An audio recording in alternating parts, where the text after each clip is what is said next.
Assalamualaikum Mas Tony, apa kabar? Waalaikumsalam warahmatullahi wabarakatuh. Kabar baik, Pak Iksan. Apa kabar? Ini banyak ini mulai Sehat. kampanye hari ini. Apa yang diamati oleh Mas Kalau Tony? kalau saya Hmm. sehat insya Allah. Oh, Bangsa ini yang kurang sehat. apanya? Oh, bangsanya kurang sehat. Nampaknya memang bangsa ini Ya. sedang tidak baik-baik saja. Banyak itu pengamat bilang juga begitu ya. Tapi banyak yang menarik ini, Pak Mas Tony. Prabowo janji bakal stop impor BBM. Saya jadi garuk-garuk kepala ya. Dan juga banyak yang menarik ketika Gibran ini kok susah diajak diskusi ya. Kapan ini Muhammadiyah tuh sampai pengen jadikan Pak Prabowo jadi khotib kemarin nih. Ya, kita juga lihat putusan gugatan yang hari ini nampaknya akan diketok lagi urusan yang nomor 90 itu. Akankah kejadian Alkisa menjadi kekisruhan hukum dan nampaknya Ibu Mega ini sudah mulai melawan, tapi macam poco-poco itu ya. Apa kabar ini nekan-nekan rakyat? Nah, sementara spanduk-spanduk di daerah ini menjadi sebuah masalah. Lain lagi kisah Pak PJ Gubernur ini yang DKI ini. Lucu juga, tapi dia bilang sih bercanda. Yang macem-macem ndak berprestasi, ku kirim kau kemana? Ke IKN. Yang nampaknya menjadi sebuah corong dari PKS untuk menghilangkan cerita IKN. Nah, apa yang Mas Tony ingin sorot nih? Dan juga hari ini baru saja dilantik nih Maruli Simanjuntak nih Pak Besan dari Luhut menjadi KSAD. Silakan Mas Tony, kita mulai dari mana terserahlah. 30 menit kita akan Wah, berbincang tentang ini. banyak Ya. sekali. Ini soal Banyak Firly ini. dulu. Saya Banyak. menyoroti ya, Hmm. KPK. Hmm. Jadi Ya. setidaknya ada 4 hal soal KPK ini, soal kasus Firly. Yang pertama, Hmm. ya harus diperlakukan sebagaimana yang lain. Hmm. Bukan karena dia adalah ketua KPK, lalu tidak ditahan-tahan. Saya Hmm. pikir kalau memang sudah 2 alat cukup, yang kemudian mengkhawatirkan karena punya kekuatan, kayak punya kekuasaan, punya akses, punya jaringan, ini mengkhawatirkan nanti bisa lari atau bisa menghilangkan barang bukti. Cukup alasan menurut saya bagi Polri untuk menahan Firly supaya rakyat juga melihat ada keadilan hukum di situ, ada perlakuan yang sama di Betul, situ. betul. Ini penting, gitu kan? Iya, seumur hidup cing Betul-betul itu Pak Isan namanya ancamannya. semangat sekali. Betul ya, dia kan ancamannya pasal-pasal seumur hidup ini kan. Ya salam, tapi ya Ya masih di soal dunia. ancaman itu nantilah, Oh biarlah ya. proses hukum yang berjalan, biarlah kemudian di persidangan bagaimana jaksa, penuntut umum, terus kemudian ya juga bagaimana hakim membuat pertimbangan itu masih lama lah, masih jauh Ya, lah harus soal banyak. bagaimana vonisnya. Yang terpenting adalah proses ini harus dijalani sebagaimana juga dijalani oleh orang lain yang tidak pejabat, yang bukan ketua KPK dan sebagainya, ya bukan tidak punya bintang dan sebagainya. Di sini rakyat ingin mendapatkan sesuatu yang adil di dalam proses hukum ini, yang tidak pandang bulu. Siapapun yang melakukan sebuah kesalahan di dalam prosesnya harus dilakukan secara sama. Itu satu. Betul, ya. Kemudian yang kedua, ini harus menjadi evaluasi internal yang sangat serius di KPK itu sendiri. Karena belum pernah terjadi KPK ini memiliki pimpinan yang dijadikan sebagai tersangka karena abuse of power, karena menggunakan kewenangannya sebagai ketua lembaga anti rasuah ini. Dan ini betul-betul dianggap menggunakan kewenangan sebagai ketua lembaga KPK yang selama ini KPK itu mendapatkan apresiasi yang bagus selama bertahun-tahun, ya mendapatkan prestasi dalam penegakan hukum terutama berkaitan dengan korupsi, ya terus kemudian ketua KPK-nya menjadi masalah. Ini harus dievaluasi, betul-betul dievaluasi. Apakah yang bermain seperti ini itu Firly saja? Apakah juga ada yang pegawai-pegawai KPK yang lain atau oknum-oknum KPK yang lain atau bahkan pimpinan KPK yang lain, ya mesti kemudian dievaluasi. Kalau itu memang ada, menurut saya juga harus dituntaskan. Bukan hanya Firly, jadi polisi sendiri. juga harus bersikap tegas dan adil. Kalau memang itu tidak saja Firly yang melakukan, tapi ada yang lain juga harus ditindak. Jangan kemudian karena dalam tanda kutip, karena isunya cukup kencang dan kita tahu bahwa intervensi politik di dunia hukum ini sudah sangat luar biasa, sudah sangat merusak. Jadi ketika ada kasus hukum, ada orang dijadikan tersangka, apakah itu menteri, apakah itu ketua KPK, apa ini sebenarnya ada motif politik apa di belakang itu, akhirnya rakyat bertanya seperti itu. Ini kan ironi, sebab apa? Selama ini dan begitu cukup lama politik itu terlalu dalam masuk di dunia hukum, sehingga ketika muncul kasus hukum berkaitan dengan pejabatnya, rakyat kemudian mencari-cari ini sebenarnya di balik ini ada apa. Padahal kalau hukum itu independen, rakyat tidak muncul kecurigaan, rakyat tidak muncul pertanyaan, rakyat tidak akan mencari-cari apa yang berada di panggung belakang dari kasus itu. Ini perlu betul-betul dievaluasi. Kemudian yang ketiga adalah jangan kemudian ini ditarik menjadi kasus-kasus yang sifatnya personal. Ribut satu dengan yang lain, ini saling sandra, ini saling mentersangkakan, dan ini harus betul-betul dibuang betul-betul dari KPK kalau itu memang sudah ada.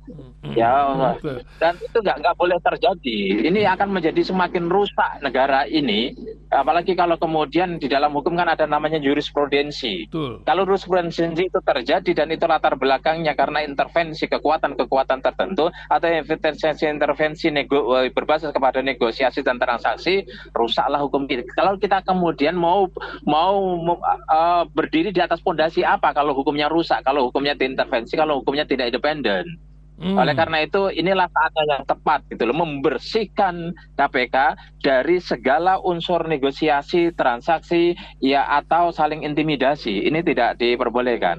Kemudian yang keempat adalah bahwa di KPK ini sudah dipilih pimpinan yang pimpinan sementara. Kita setuju pada presiden yang memilih pimpinan sementara karena tidak boleh juga kosong, supaya proses, prosedur, dan mekanisme kinerja yang ada di lembaga anti rasuah ini tetap berjalan sesuai yang ada. Sebagaimana jangan juga simpang siur. Seringkali ada oknum-oknum pimpinan di KPK itu terlalu maju, belum diputuskan secara bersama, terus kemudian dia bilang, oh ini akan ada pendampingan.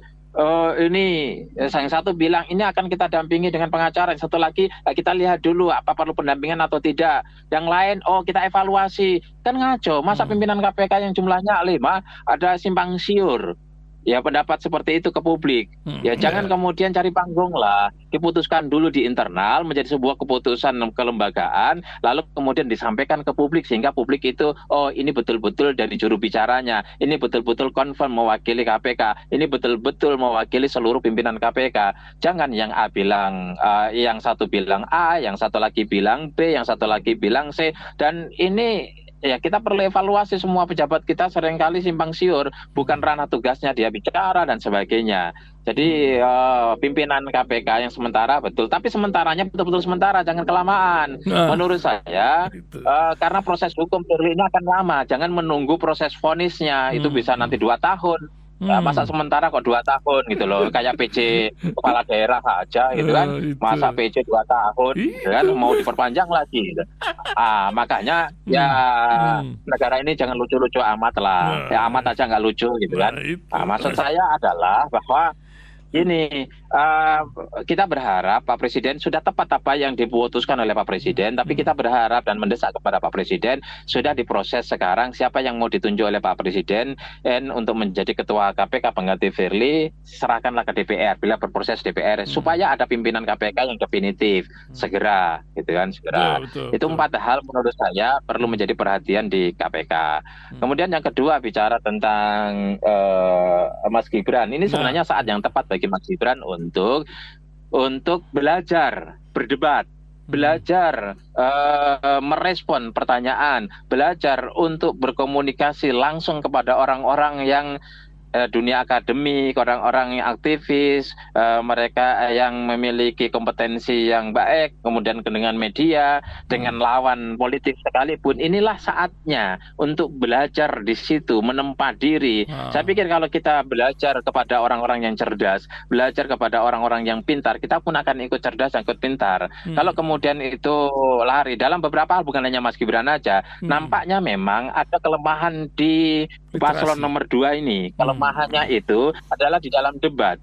Ya, di Iya. dalam debat itu kalau kalau debat takutnya nampaknya disadari oleh timnya. Tim yang Nanti satu kalau debat emosional, sekali yang satu elektabilitasnya ya, lanjut kurang Bang. 10.000 gitu kan. Debat Hmm. 2 kali elektabilitasnya berkurang 30.000, berdebat 3 kali berkurang 50.000. Nampaknya ada semacam ketakutan. Ini kan soal persepsi. Ya, Soal betul. persepsi itu kalau tidak betul-betul menguasai masalah dan tidak memiliki gagasan-gagasan yang cemerlang, apalagi tidak stabil emosinya, ini berbahaya. Dan nampaknya ini oleh tim sesnya ini dijaga. Tapi repotnya nanti kalau ini terus dijaga, pada saat debat nanti kan KPU mengadakan debat Tuh 5 resmi, kali, nggak bisa biasanya menghindar 3 tuh ya. kali bersama-sama, Hmm. capres sendiri, kemudian capres sendiri.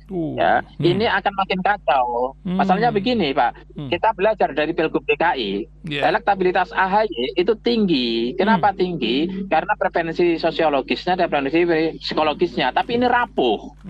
Ya, rapuh. Dan berulang kali saya dulu juga ada capres yang elektabilitasnya adalah rapuh. Kemudian AHY itu selalu menghindari debat. Padahal debat itu sebelum KPU itu tempat latihan. Dia hindari terus-menerus. Ketika dihindari masuk di kompetisi, masuk pada perdebatan yang sesungguhnya, yaitu di KPU, kelagapan. Ketika kelagapan, ya udah elektabilitasnya jatuh. Dan saya menulis 1 hari sebelum putaran pertama di Pilgub DKI itu, saya bilang Ahok tamat, judulnya Ahok tamat, Anies berkibar, AHY pemimpin masa depan. Artinya kalah. Pada saat itu kalau saya ngomong kalah kan dibully banyak orang. Gitu. Kenapa? Ya karena dia hanya mengandalkan preferensi sosiologis. Ya, pada saat itu dia tidak punya pengalaman, tidak punya track record, tidak punya jam terbang untuk berkomunikasi kepada publik. Nah, pada akhirnya masuk di arena debat yang sesungguhnya tanpa pernah latihan, karena tidak pernah datang di debat-debat yang latihan itu. Apa yang kemudian terjadi? Kayak habis dia di putaran pertama udah hilang, padahal elektabilitasnya sebelumnya itu jauh lebih tinggi daripada Anies itu sendiri. Ini juga harus menjadi perhatian bagi Prabowo dan Gibran, gitu loh. Ya memang harus stabil. Kalau dipanjang-panjang ya jangan marah, gitu loh. Ya kalau kemudian di dalam perdebatan, apalagi mahasiswa ini kan keras-keras kalau bertanya. Ya kalau mengkritik. Jangan Terus dibully kemudian mahasiswa, juga mata najwa itu kan keras-keras, ya. Takutnya itu gebrak meja, itu elektabilitasnya langsung turun nomor 3 itu. Tapi ini harus diambil. Inilah yang kemudian akan digarap oleh lawan. Ya bahwa betul-betul ini kalau kemudian disuarakan terus oleh lawan, Prabowo menghindari debat, terus kemudian ini menghindari debat, dilakukan banyak debat kemudian menghindari terus. Ya kalau mau jadi presiden, mau jadi wakil presiden menghindari debat, menurut saya hilang simpati publik. Ini mau jadi presiden atau mau menjadi mursyid tarekat, gitu kan? Ya kalau mau menjadi mursyid tarekat ya udah ke gunung saja berpikir. Sudah gitu merasa yakin dengan KPU mungkin, Mas Tony. Ini kan masalahnya. Merasa yakin kepada KPU, lebih-lebih lagi gitu loh. Itu ya. Kok yakin dengan kecurangan? Itu kan aduh, gitu kan. Ya ini ironi gitu lah. Kita mau mendapatkan seorang pemimpin yang hasil daripada curang. Mau seperti apa negara ini? Mau dibawa kemana bangsa ini? Itu kan tuduhan ya Pak. Ya, itu tuduhan. betul, Supaya tuduhan itu hilang, gitu kan? Tuduhan itu hilang. Buktikan dengan kampanye-kampanye yang terukur. Caranya apa? Hadir di publik, lakukan debat, buat narasi-narasi dengan narasi-narasi yang jangan misalnya bicara tentang pertanian gitu loh, disinggung misalnya dengan gimana singkong, gimana food state, ngomongnya tambang, kan nggak pas. Harus persiapkan semua jawaban. Saya pikir punya tim-tim handal kok di situ. Ya harus didorong, disiapkan betul. Ya kalau tidak menguasai hafalan lah, gitu loh, dihafalkan, gitu kan. Apalagi Gibran kan masih muda, gitu loh, 36 tahun, di bawah 40 tahun.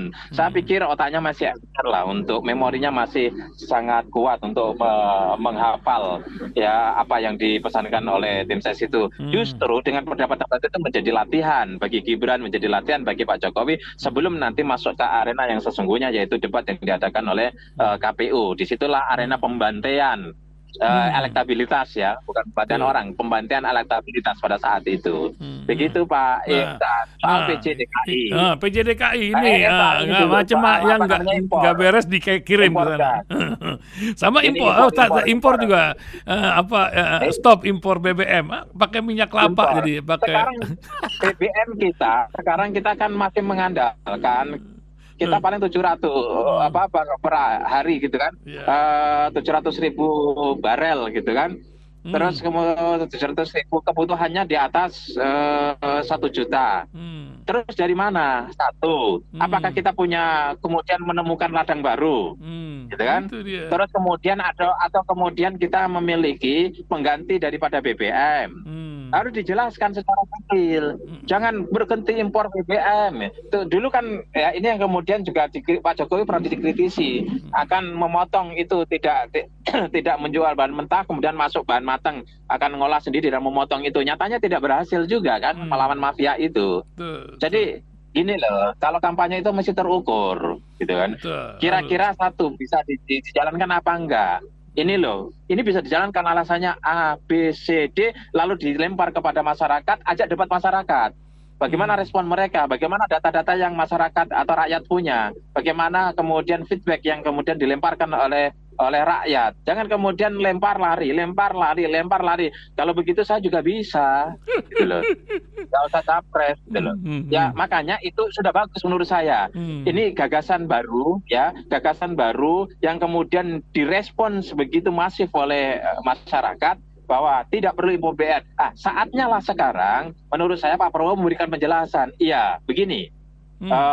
Kenapa itu tidak impor? Karena kita sudah menemukan tempat yang baru. Satu, kenapa tidak impor? Karena kita punya yang apa namanya penggantinya, bukan pakai BBM lagi. Kita pakai bio misalnya, berbasis tidak kepada minyak, tetapi berbasis kepada yang lain. Itu misalnya dijelasin. Nah, ini bola sudah dilempar, kemudian masyarakat sudah terpancing untuk merespon. Ini akan sangat bagus sekali bagi Pak Prabowo untuk kemudian masuk ke ruang perdebatan itu dan memberikan data-data yang akurat dan meyakinkan, sehingga ini akan bisa menaikkan elektabilitas Pak Prabowo. Tapi kalau kemudian melempar lalu pergi, tidak diberikan jawaban yang membuat rakyat yakin, apa yang kemudian terjadi? Jadi bahan bulian. Dan kemudian semakin meyakin rakyat, semakin kecurigaan rakyat semakin kuat. Oh, ini kalau menang hanya kecurangan aja. Kenapa narasinya mentah, gagasannya mentah, sesuatu hanya terlempar, kan akhirnya begitu, Pak. Itu. Iya. PJ. Iya, PJ ini masalah IKN kan orang banyak ini keluarga pegawai negeri lagi pada garuk-garuk kepala, pindah jangan. Itu blunder. Dibuat IKN. Soal sepertinya IKN adalah tempat pembuangan orang-orang yang tidak berkualitas.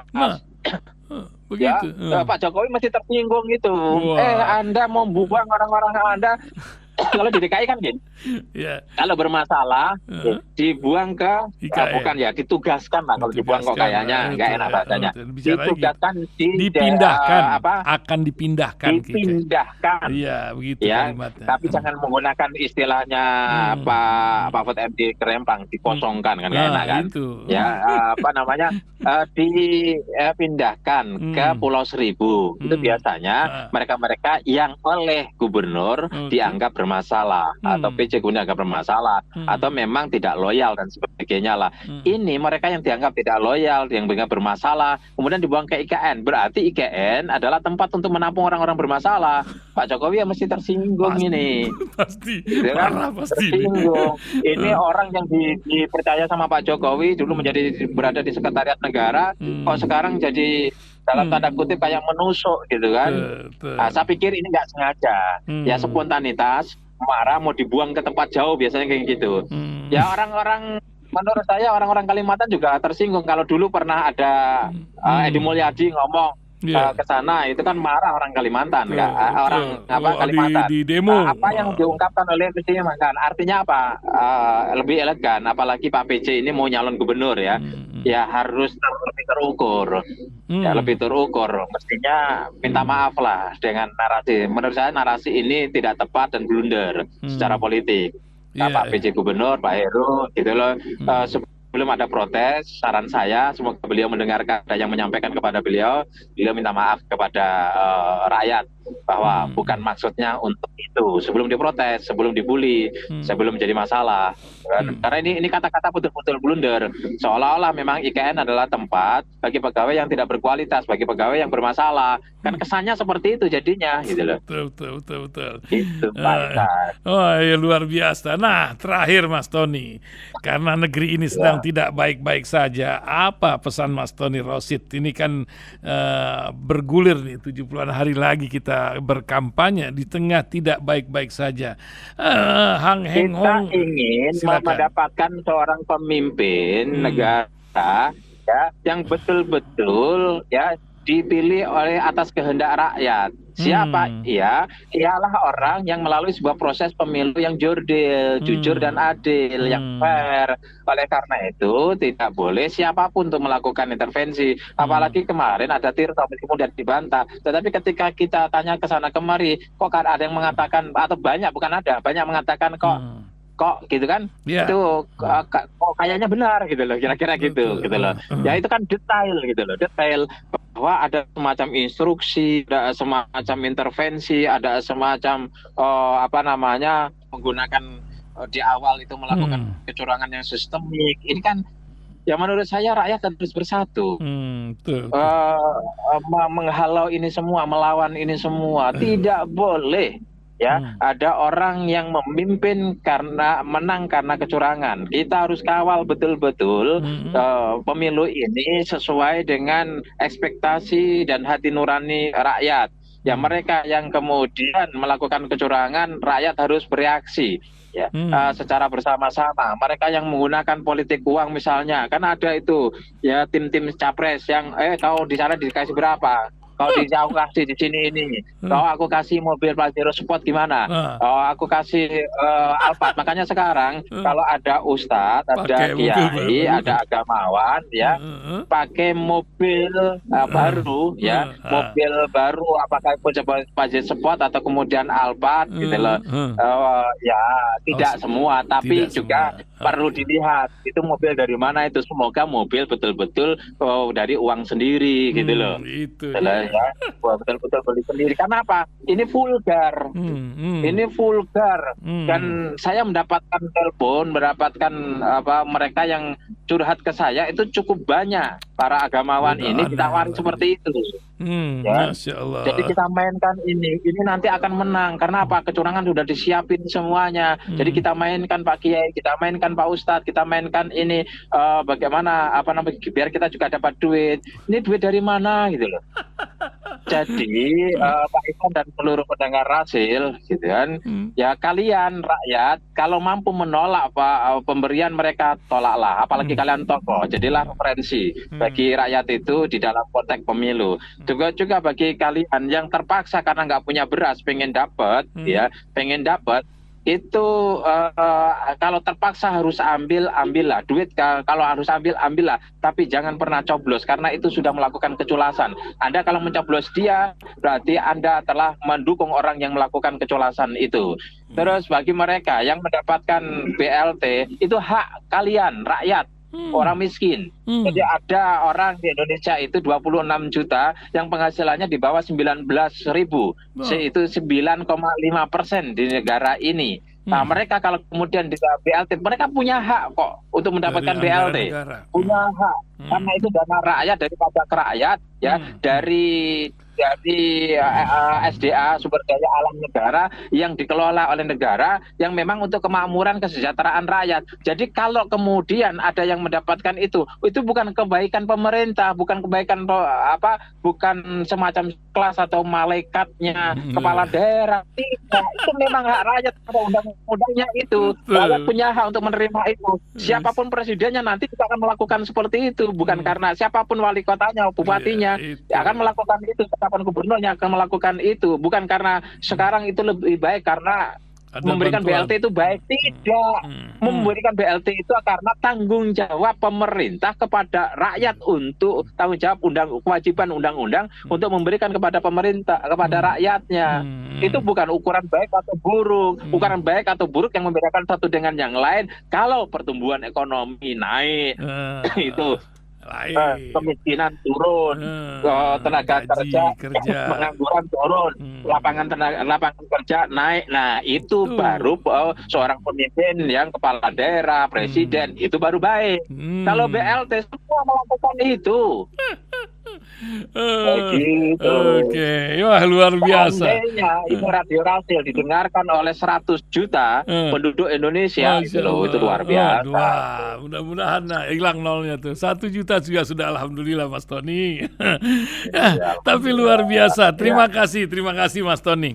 Kami tunggu tulisan-tulisan Mas Tony yang nampaknya betul-betul memecut, membuat pencerahan literasi kita. Mudah-mudahan hari ini kita mendapat pencerahan dan pendengar mempunyai sebuah pandangan yang luar biasa. Terima kasih Mas Tony pagi ini telah menemani pendengar. Yuk, assalamualaikum warahmatullahi wabarakatuh. Waalaikumsalam warahmatullahi wabarakatuh.